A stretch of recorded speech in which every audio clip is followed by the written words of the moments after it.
Hello, and welcome to Varmblog, Nailing It Down series, and our sub-series on Critique of the Gotha Program. We're now on episode 8, and we are starting a new set of discussions and kind of a third round of this. So in our first cycle, we went through the primary text, most of the letters that are commonly reprinted with the Critique of the Gotha Program, and the general debates there. We'll come back to modern historiographic debates about those texts, such as the debates between Kevin Anderson and Lars Lee. Then we went into the early use of the Critique of the Gotha Program in America, which is actually the first time it was published in English was by the Socialist Labor Party under Daniel DeLeon in 1901. And Leon wrote a polemic about it in 1911. And then there was a pamphlet created in 1922 in response to the Bolsheviks. And we kind of went through it backwards, but nonetheless, that's because of the way it was printed, not because of the timeline it was actually released in. Now we're going to go into State and Revolution, a text that Lenin wrote in exile in 1916. So this is about 5 years after the Daniel DeLeon polemic, and I highly doubt Lenin ever saw the Daniel DeLeon polemic. We need to remind ourselves that the draft letters being published was a relatively new thing.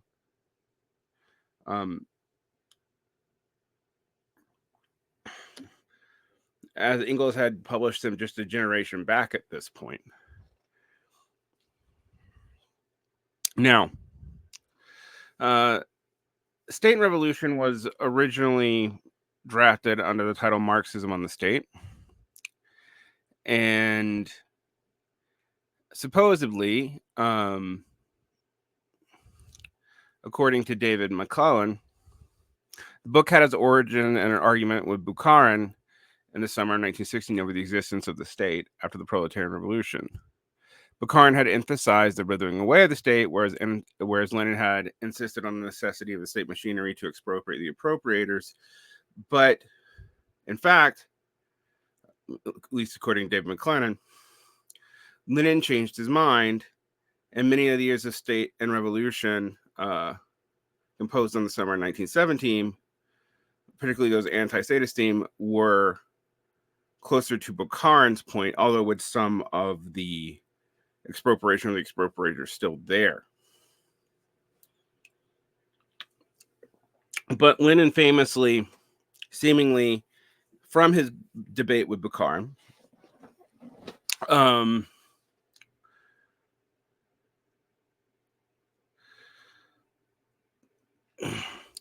sided with Pannekoek over Kautsky on the nature of the state. Another thing that is interesting about this text is when, in 1918, when Lenin was establishing, the Bolshevik government, Bukharin actually reviewed the text favorably in the left Bolshevik newspaper that only printed one thing, one issue, seemingly to remind Lenin of his prior commitments. Now, I'm probably going to come back and do a whole series on State and Revolution in the far future. It's something that I intend to do. I've given talks on it before, on the controversies around it.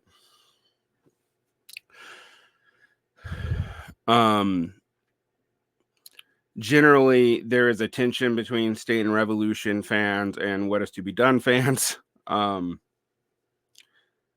would say, for example, that part of my argument with Cosmonaut Magazine, which is sort of from a Twitter beef where this whole series started, is because I take more from Lenin, State and Revolution than I do from what is to be done. Nonetheless, this is not so much a reading of the entirety of State and Revolution. This is specifically on chapter 5, the economic basis of the withering away of the state, which used a critique of the Gotha Program, particularly what's called the Letter to Braca, which was published in 1891 as a fragment, and quickly appeared in Russian after it was published. Lenin uses it for his kind of synthesis of his debate on Bukharin's withering away with the state and his prior position of the state's necessity to expropriate the expropriators. Now, we're going to go into other debates about whether or not Lenin is misreading it, and this is the basis for later expansions and revisions of stage theory picked up by the Soviet Union and by, particularly in revisions to the Soviet Constitution in the 1930s,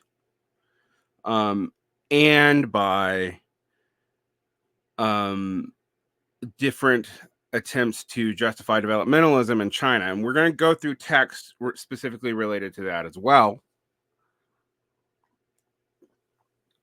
and other texts. Although I will say, but before we get into the beginnings here, because this series on State and Revolution is probably going to be a couple episodes,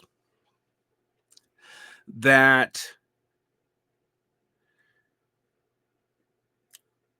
this is, we've already seen that as early as 1921, 1922, certain Marxist sectarians were already objecting to the Lenin use of the critique of the Gotha Program. But we also see that Lenin's interpretation of the critique of the Gotha Program is why it's kind of important. I mean, if it had just been Daniel DeLeon and Karl Korsch, who we're going to cover after we cover this, Karl Korsch's introduction to another printing of critique of the Gotha Program is going to be included in our discussion here before we get to modern debates about it. Although I think a lot of people bring Korsch for readings that were actually already being picked up in America 10, 20 years before Korsch brought them up. But we need to look at Lenin's theory as it emerges here. It doesn't deal with the initial question about labor producing all value, although we maybe have to come back to that initial debate because that's what started this whole series in the first place. But we need to look at this pretty closely. And then we need to look at how this was actually interpreted in more context. But let's just start with the actual text this time. And for those of you who are following along, the text in question is primarily State and Revolution, the economic basis for the withering away of the state, chapter 5. The reason why I think we're going to have to go into this is eventually I'm going to cover Bordiga's reading of Critique of the Gotha Program, and it shifts around this. And Bordiga is pulling his framework as much from Lenin as he is from the OG text. So we need to be pretty familiar here with this reading. So it's important whether or not you are a left com or a neo-caut or a Marxist, Leninist, or a Trotskyist. This is still going to be one of the baseline assumption texts that you're going to have to deal with if you are of the Italian school of communism or any of the other schools that I just mentioned. Today, we're probably going to focus just on the first section of this chapter. All right. Marx explains this question most thoroughly in his Critique of the Gotha Program, Letter to Braca, May 5th, 1875, which was not published until 1891 and was printed in the Neue Zeit, Volume 9, 1, and appeared in Russian in a special edition. The polemical part of this remarkable work, which contains a criticism of Lassalleanism, has, so to speak, overshadowed its positive part, namely the analysis of the correction between the development of communism and the withering away of the state. Now, you can see here that Lenin's already pointing out that so far before him, most of the use of Critique of the Gotha Program was to fight against Lassalleans and bourgeois socialists. And we saw that in the American English tradition of the Socialist Labor Party's reading of the text. But let's go in here. From a superficial comparison of Marx's letter to Braca of May 5th, 1875, with Engels' letter to Babel on March 28th, 1875, which, by the way, these are why these two letters are usually included when this text is printed, which we examine above, and we'll go and look at that too. It might appear that Marx was more of the champion of the state than Engels, and that the difference of opinion between the two writers on the question of the state was very considerable. It is interesting to me, this is Derek talking, that the reading was the opposite in the New Left, that Engels was the champion of the state because of his things like the champion of his historic peoples and whatnot, and that Marx was closer to being a, quote, slow anarchist. But that's not the reading that was popular in the beginning of the 20th century. Engels denotes that. Not Engels, Lenin denotes that about Engels and Marx. But you can see here that even the letters we include when we reprint the letter to Braca, aka the draft program, aka the Critique of the Gotha Program, and I'm going to go through all these names because later historians and historiographers are going to make a big hay out of how we label this text. Lenin's pointing out that at the time, Engels was considered to be more of a critic of the state than Marx, which is strange. Engels suggested to Babel that all the chatter about the state must be dropped altogether, that the word state should be eliminated from the program altogether, and the word community substituted for it. This is in the letters to Babel. Also, I think it's in parts of the debates around the Critique of the Gotha Program. Engels even declared that the commune was long a state in the proper sense of the word. Yet Marx even spoke of the future state in communist society, i.e., he would seem to recognize the need for state even under communism. But such a view would be fundamentally wrong. A closer examination shows Marx's and Engels' view on the state and its withering away to be completely identical. And that Marx's expression, quoted above, refers to the state in the process of withering away.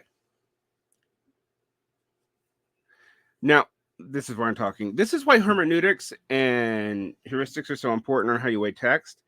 When the New Left tried to do the thing where they separated Marx and Engels from each other, and I'm not saying that all the separations are invalid, even. Engels was the dirty Hegelian statist, and Marx was a more liberatory figure, but the letters kind of make that more complicated, and Engels's letters were well known in socialist and communist circles at the time. Now, they were not well known in the general public, but they were well known enough that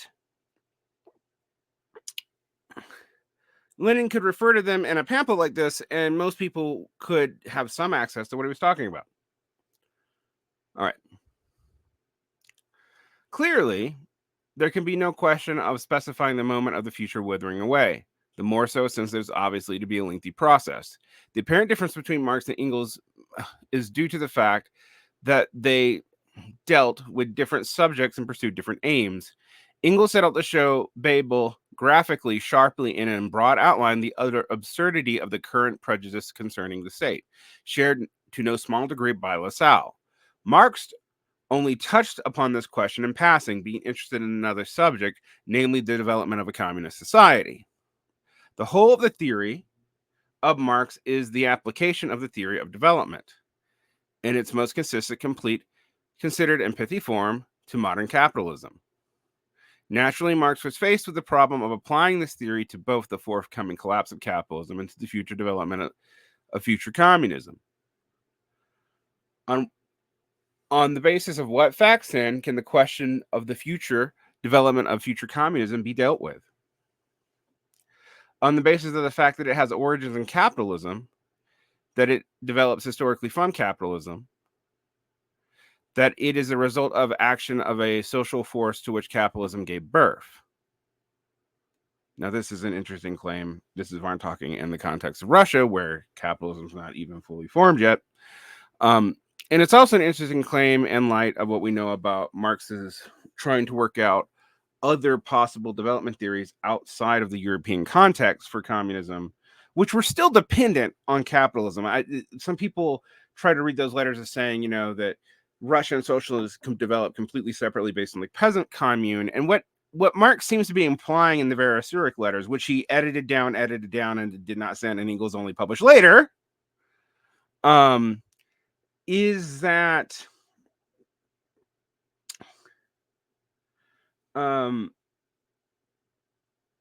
maybe the peasant commune could use the technology expropriated by socialists from the capitalist West to not have to go through the same developmental trajectory. But with the failure of the German Revolution, that is foreclosed. Now, it is also interesting that Lenin basically picks up off of Plekhanov and thinks that the development of capitalism in Russia was somewhat necessary.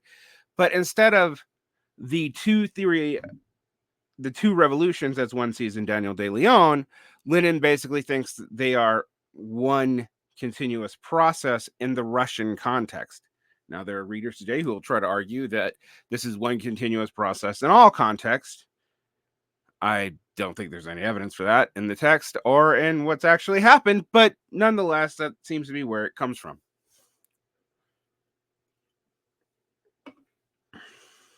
All right, let us continue.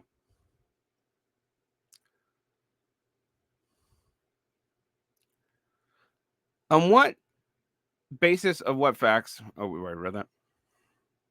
Oh, yeah. What basis of what facts then can the question of future development of future communism be dealt with? On the basis of the fact that it has its origin in capitalism, that it develops historically from capitalism, that it is a result of the action of social forces to which capitalism gave birth. There is no trace of an attempt on Marx's part to make a utopia, to indulge in idle guesswork about what cannot be known. Marx treated the question of communism the same way a naturalist would treat the question of development of, say, a new biological variety, once he knew that it originated in such and such way and was changing in such and such a definite direction. The Marxist relation to evolution is interesting because Marxism is not generally considered socially Darwinistic, but there is a kind of development of stages that is seen to be like the development of natural types. And I don't think Lenin's getting that, just from his own head. I mean, if you read the Dialectics of Nature, it's pretty clear that that's at least going on in Engels's conception, and Marx never corrected him, and he was aware of the text. All right.